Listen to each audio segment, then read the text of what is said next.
Welcome to this edition of the Iowa blog. I'm your host, Craig Wen.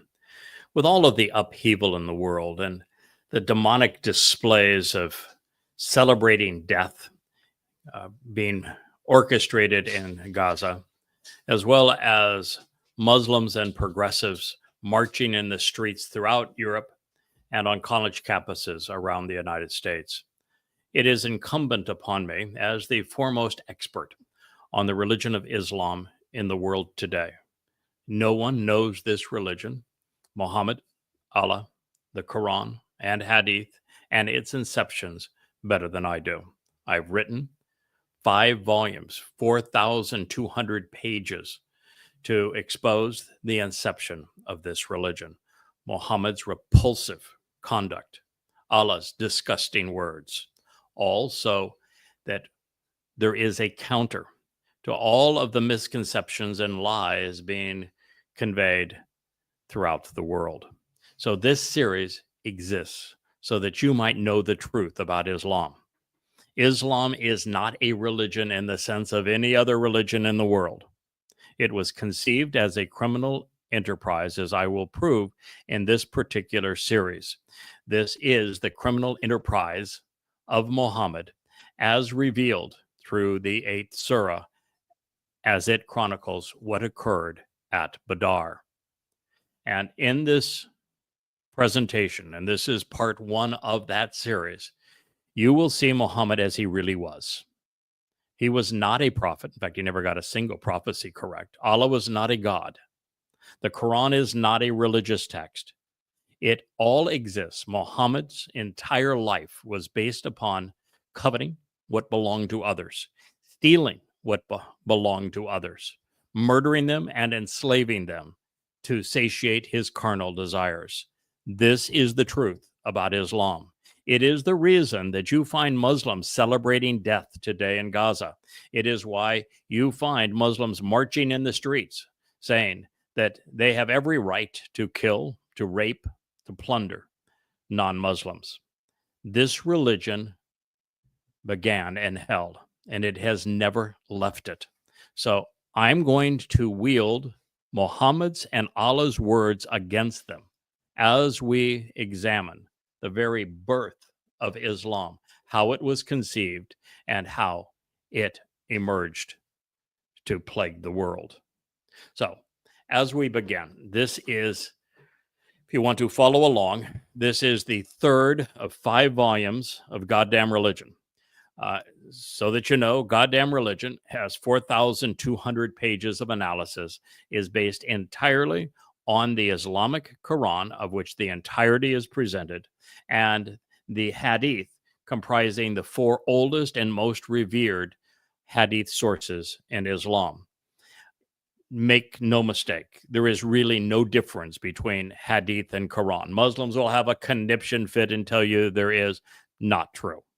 The Quran and the Hadith were delivered by the same individuals, Muhammad and his cohorts. They were maintained and passed on to us for generations orally by these exact same individuals. They cover the same period of time. One without the other is completely useless because the Quran now is a jumbled mess thrown together haphazardly with absolutely no context and no chronology.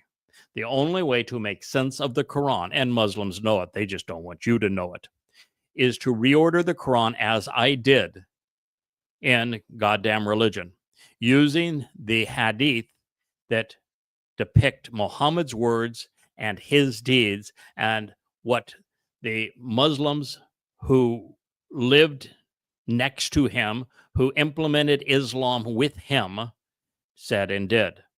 Without these texts, Islam cannot be practiced as a religion, the Quran cannot be understood, and these texts go hand in glove. They convey exactly the same story, and they are what makes sense of the Quran. For example, as we turn to the 8th Surah, which is the surah devoted to this episode at Badr, you would have no idea what the Quran was even talking about unless you were exposed to the Hadith, which explained precisely what occurred at Badar.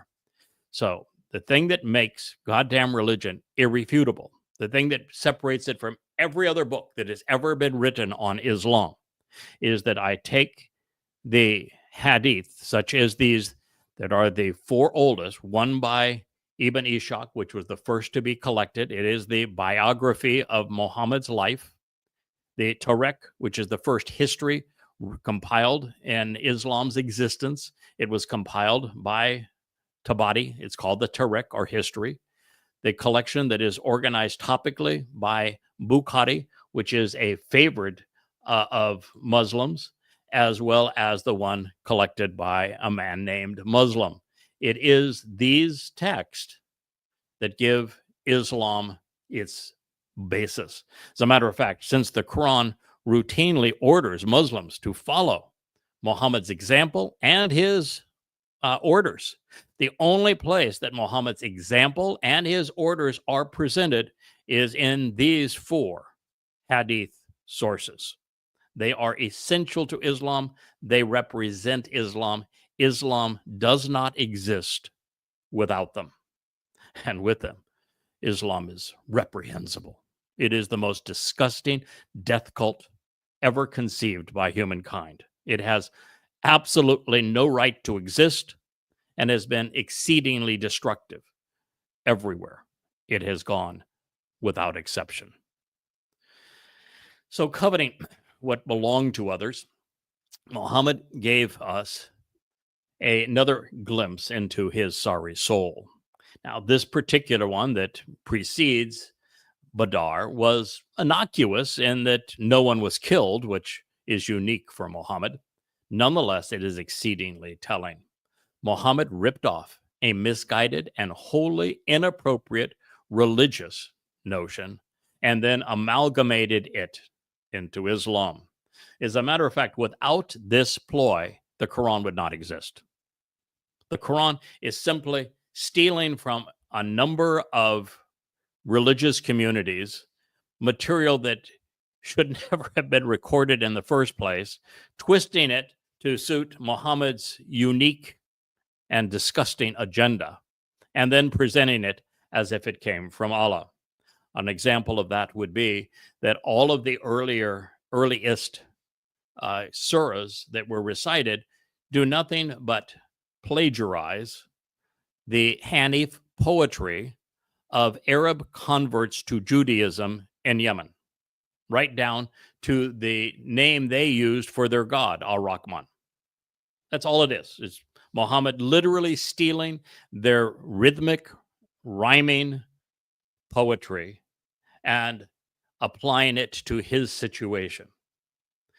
As we move out of those early surahs, Muhammad eventually ran through all of the Hanif poetry that he could access and started to run out of material. He then went to Yathrib, today's Medina, where he was in contact with rabbis for the first time. And what he did once he was there is he purchased Talmud readings. And the Talmud readings that he purchased were some of the dumbest stories ever told. And Muhammad couldn't keep one version straight, so he tells the story of creation some 50 different times, all differently. He tells the story of Adam in the garden differently each time he tells it, hilariously confusing everything associated with it. The story of Abraham in Babylon, breaking up the idols, taking an axe to them, and then blaming the largest idol. All of these stories, every one that he twists, comes directly from the rabbinic Talmud, which the Quran admits that Muhammad bought recitals from these rabbis, twisted them to serve his agenda. And that's all there is to the Quran. So the Quran is literally nothing more than this combination of taking religious texts of other people and twisting them to serve Muhammad's agenda. Even when he finally gets into trying to claim that the Christian Jesus, who he calls Isa, which is actually a transliteration of Esau, whom God hated, he just gets it completely fouled up part of that happens to be the fact that when he tells a story, he's pilfering the story from apocryphal sources. I mean, they are stories like the Gospel of Thomas, just utterly ridiculous trash, and he turned to it to fill out his Quran. And then he makes claims about Mary, for example, when there was no one named Mary. And even then, he claims it is Miriam, the sister of Moses, that gave birth to his mythical Muslim Jesus. Everything he touches, and throughout the entire Quran, is that upside down and screwed up. So this is an example of Muhammad being not only covetous, but very easily confused and integrating pagan religious lore and the stories of other pagan religions and even Christianity, some forms of Judaism into his Quran and Hadith. Tabari, volume 7, page 26. Again, Tabari was the first to compose a history of Islam by putting together the Hadith from Muhammad and his companions in chronological order. The series that I'm citing from was published by the State University of New York Press, SUNY Press. They translated and published all volumes of Tabari, and this is volume 7, page 26. When the prophet, and I should stop you there because Muhammad was not a prophet, he never got a single prophecy right. He didn't even come close to getting a prophecy right. So it was another title that he simply stole and applied to himself without any justification. Came to Yathrib and he saw the Jews. Now, even here, Muhammad really screwed up because he calls them Ya'ud. Well, Ya'ud means Yahweh's beloved. So Allah cannot be God if you are referring to Jews as Ya'ud, since Yah is the name of the God who provided us with the Torah, prophets, and Psalms. He said he saw the Jews fasting on Ashura Day, and he questioned them, and they told him that it was the day upon which God drowned Pharaoh and saved Moses from the Egyptians. He said, "We have a better right to Moses than you do." He fasted and observed his fellow Muslims and ordered his fellow Muslims to fast with him. When the fast of Ramadan was prescribed, he made Ashura optional. So there are just some beauties in this. And the reason that we're going to cover this, even though this is not a crime in the sense of robbing other people of their possessions or killing them or enslaving them or torturing them, all of which Muhammad was great at and which this particular story highlights as it relates to what occurred to create the 8th surah of the Quran, which is called Stealing is Lawful and Good. It is a depiction of his deplorable character. It is proof that Islam is absolute rubbish as something that is even the slightest bit credible. First of all, Jews do not fast on Ashura Day. Ashura is based on Asherah. Asherah is the goddess who is the most called out and despised throughout the Torah, prophets, and Psalms. Asherah is the mother of God, the queen of heaven, the Madonna and child, and the mother goddess, if you will, of the Babylonian religion that metastasized all the way through every religion, including Christianity. She became the basis of the Christian Easter. She is the basis of the Christian Mary, being the blessed Mary, mother of God, queen of heaven. All of that is based upon Ashura, and Ashura is nothing but a pagan goddess. Jews do not fast on pagan goddess days. And for Muhammad to be so stupid that he did not know that is to say he was not someone who was speaking for God. If you're aware of anything that is in the Torah and prophets, and he claims, his God claims that he authored the Torah and prophets. He's saying here, we have better right to Moses than you do. So he's claiming that it's the same God, and yet Yahweh, who is actually the God who authored the Torah and prophets, tells us that Ashura is pure evil, that anyone who venerates Ashura is an abomination to God. As a matter of fact, the one of the most entertaining stories that exists throughout the Torah and prophets is when Eliah gathers the prophets, of which there were 400 of Ashura, and the 450 of Baal, the Lord, together, along with the political establishment of Israel, to eviscerate them all. And so when it comes to exposing and condemning the likes of Asherah, in fact, specifically Asherah, it's one of the greatest stories told anywhere in the Torah and prophets.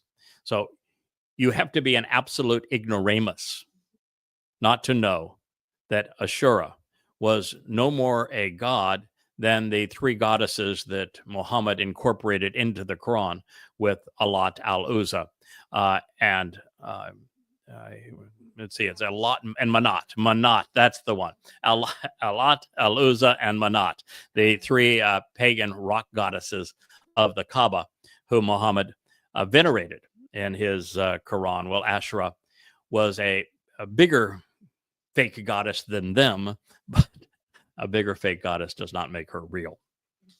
So, first, Jews would know that Asherah is on a 1 to 10 scale of bad amongst the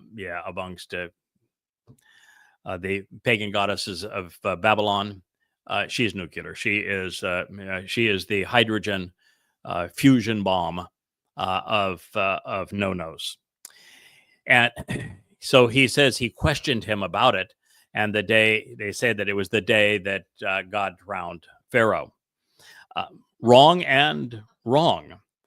First of all, the day that the Gulf of Aqaba opened, of the Red Sea, to allow the Israelites to pass through was Bikurim.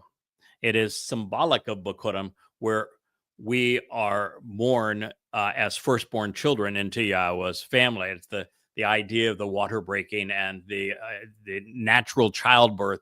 Well, here the children of Israel come out the other side of the Gulf of Aqaba.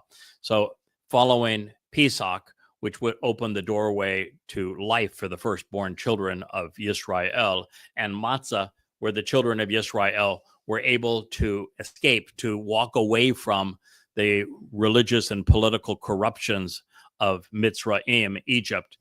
The next of the Mikra to be fulfilled is Bikurim, and it is symbolic of Pharaoh's army being drowned in the Gulf of Aqaba as they pursued the Israelites to kill them.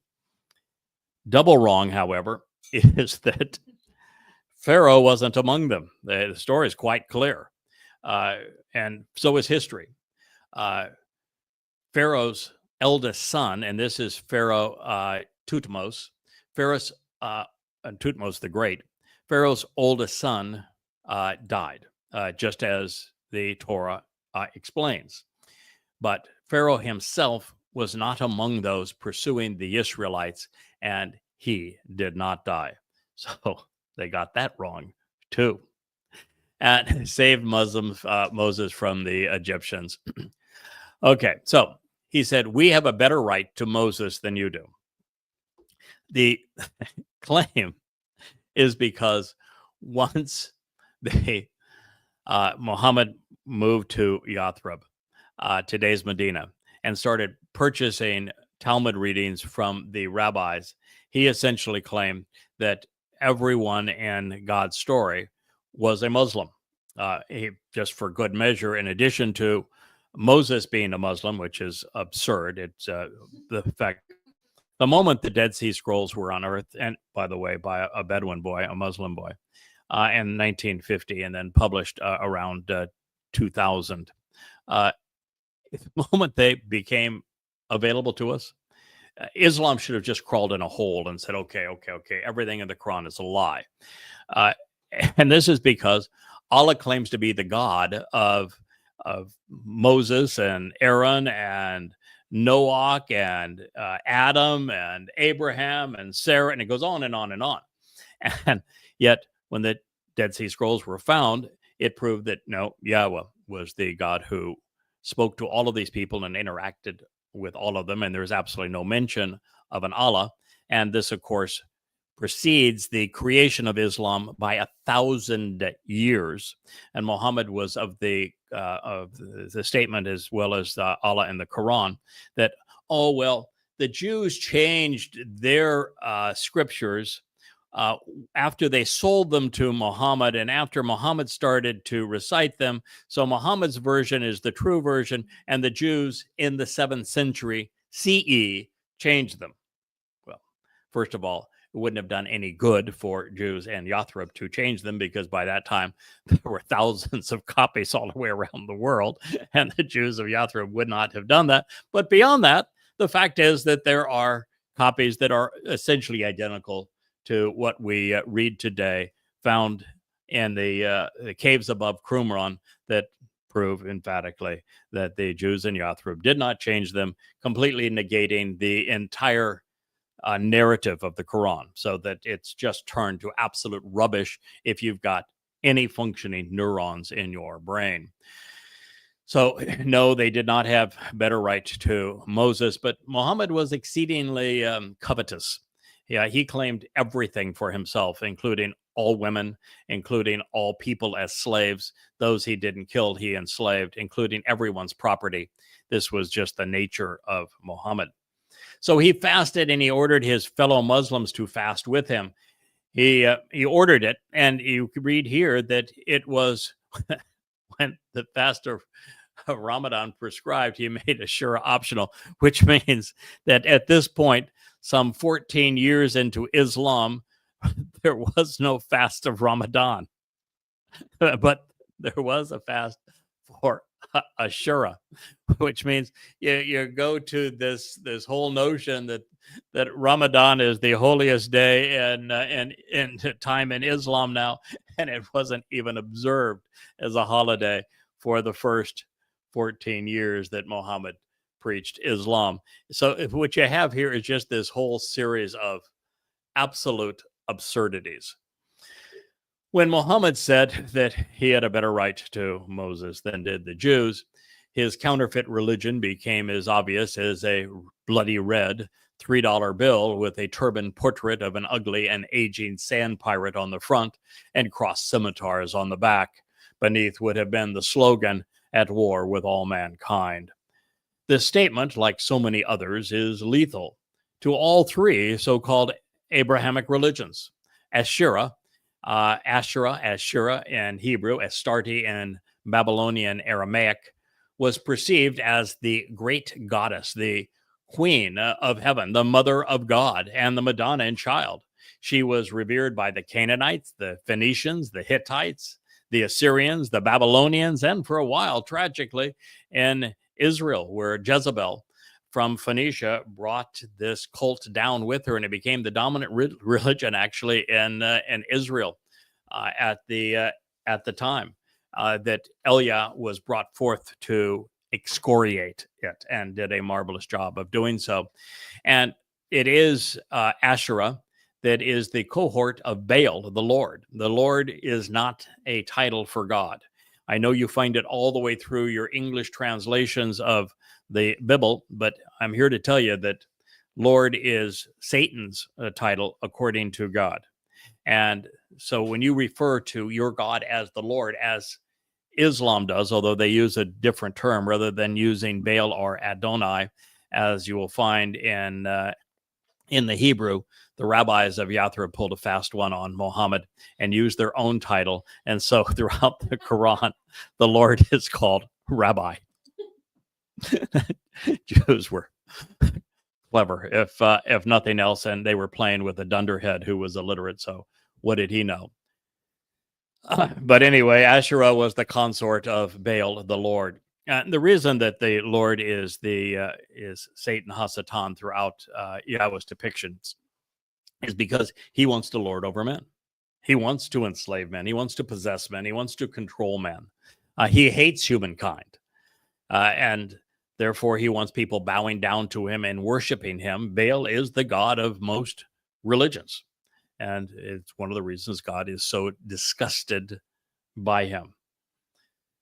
So this Asherah was also associated with groves of trees, which is how she is still venerated among Jews on True B'Shabbat, the 15th of Shabbat, one of the four, yes, count them, rabbinical New Year's days, this one for trees.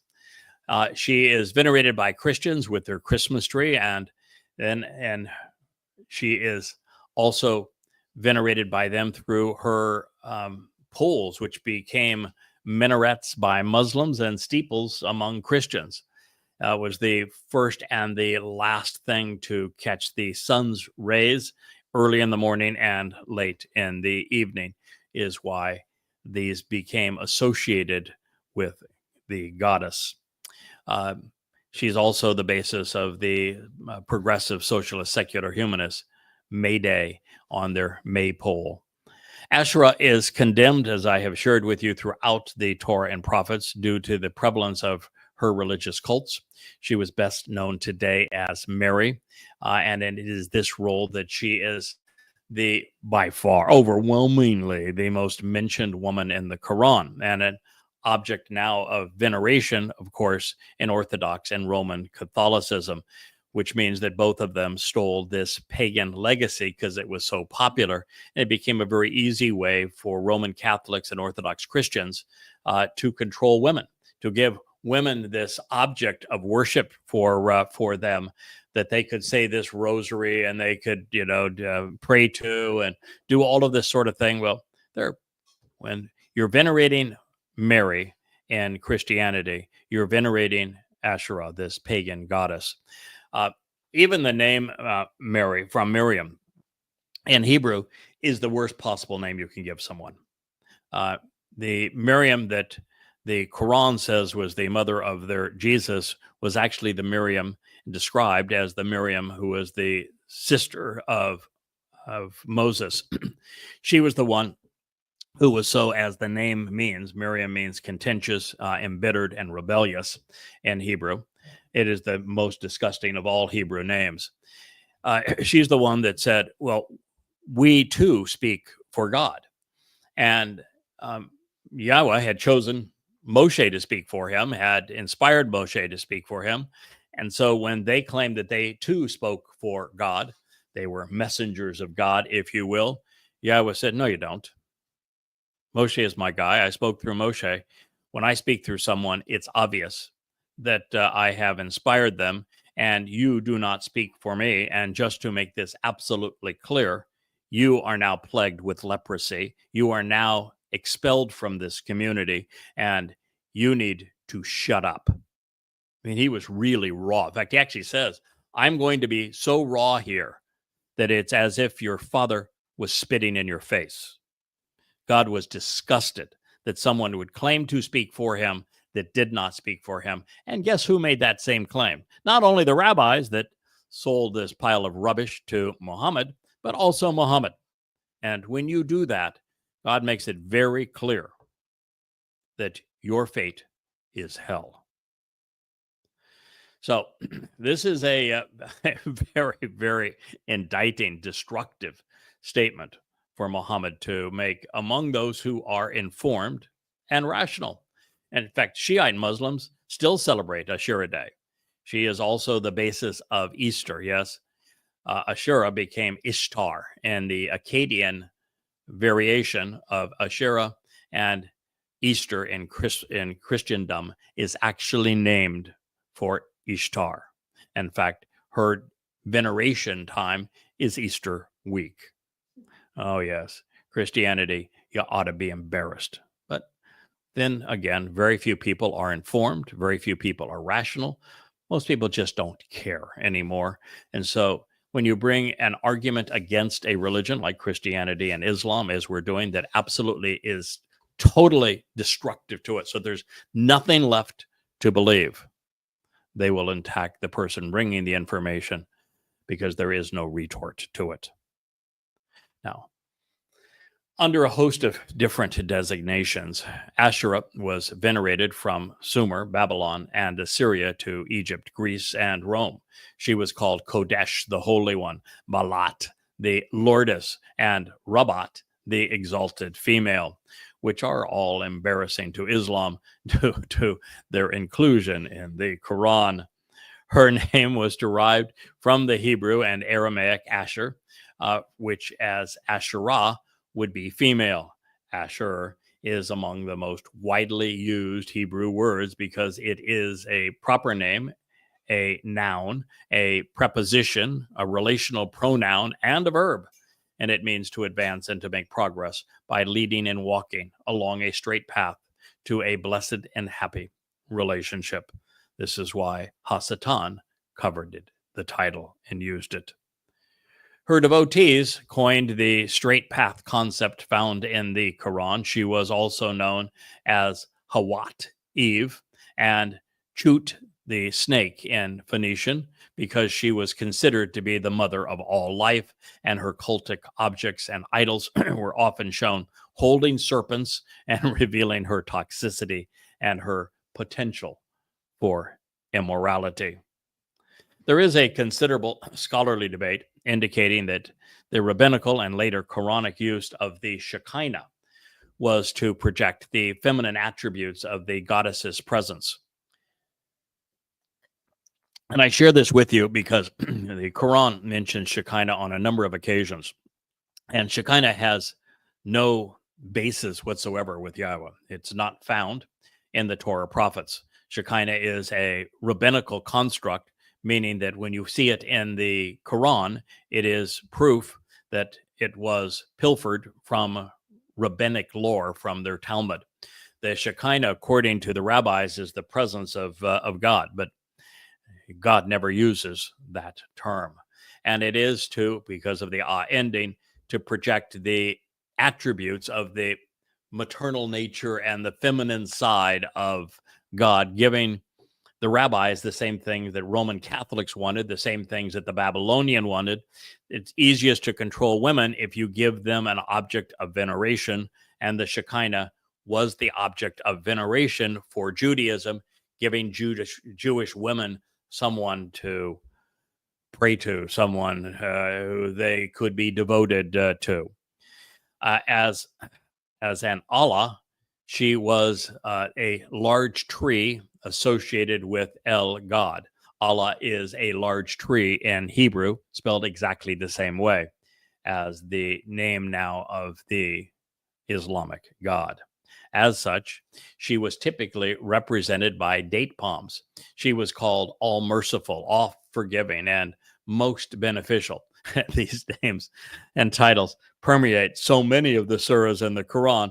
It's as if Muhammad just gobbled this poison up like it was a precursor to Kool-Aid.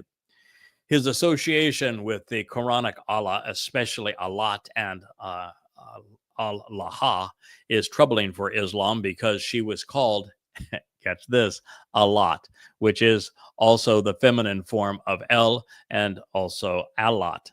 She was a rabbi, Rabat in the feminine form, exalted one in the Ugaritic text, and thousands of years before Allah adopted this same title.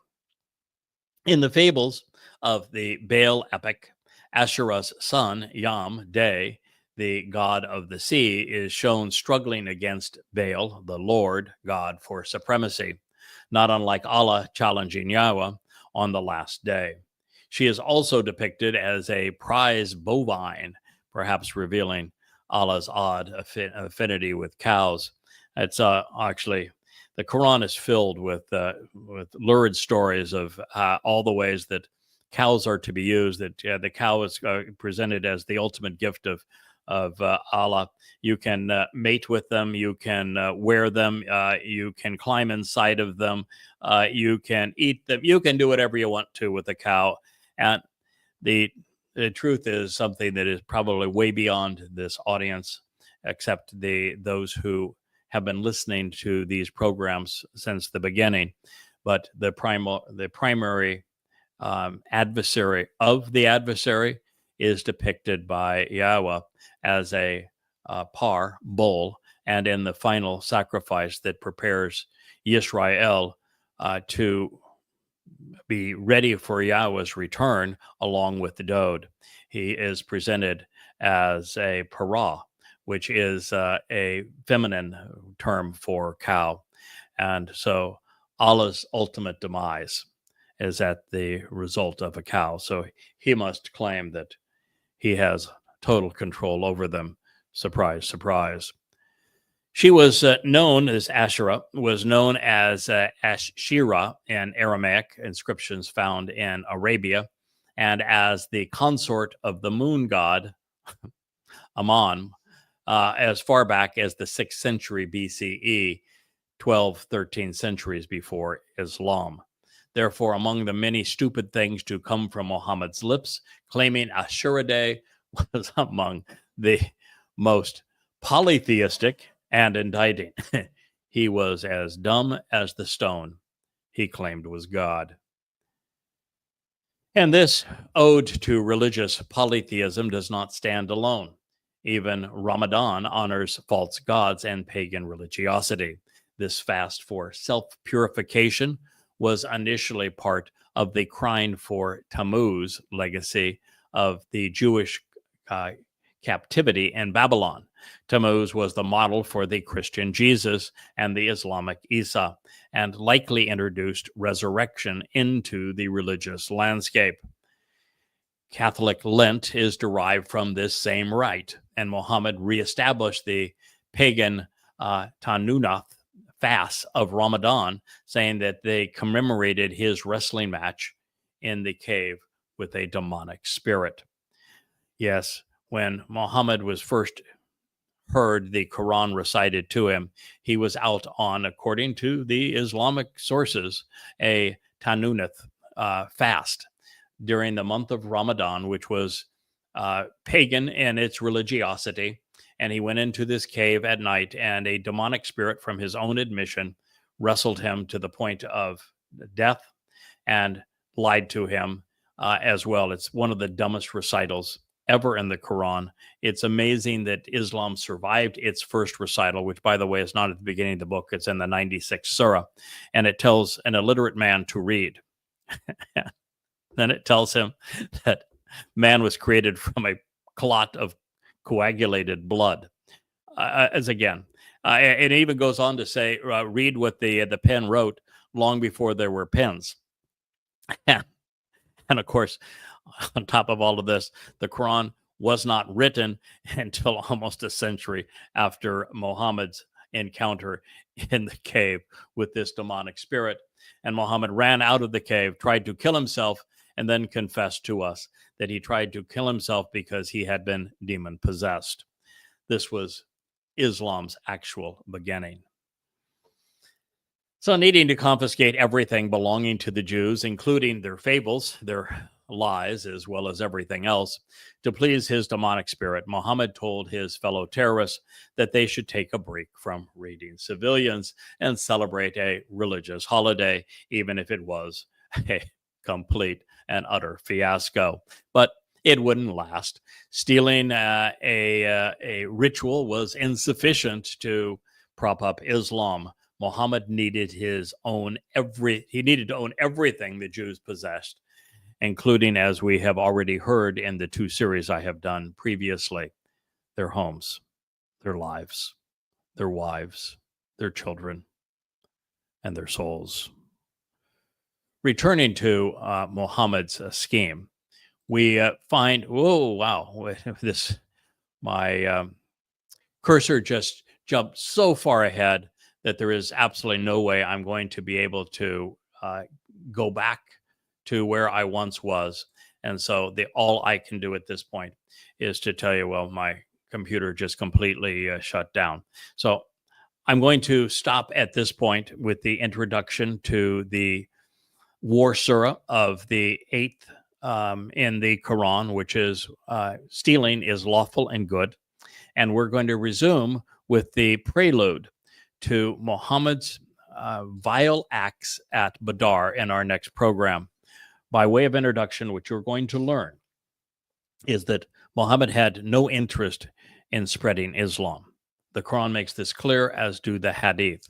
Muhammad's only interest was in trying to convince his militants that a caravan that was being run by his extended family, his own kin, should be confiscated to fund his new religion and his lifestyle. And that it did not matter how many people died, how many people were enslaved, what lies were told, so long as they were able to confiscate the booty. And that will be part of our next program. I thank you for listening. This has been episode 1 of the criminal enterprise that served as the basis for Islam as we review the evidence provided in the Quran's 8th Surah commemorating it. I am your host, Craig Wynn.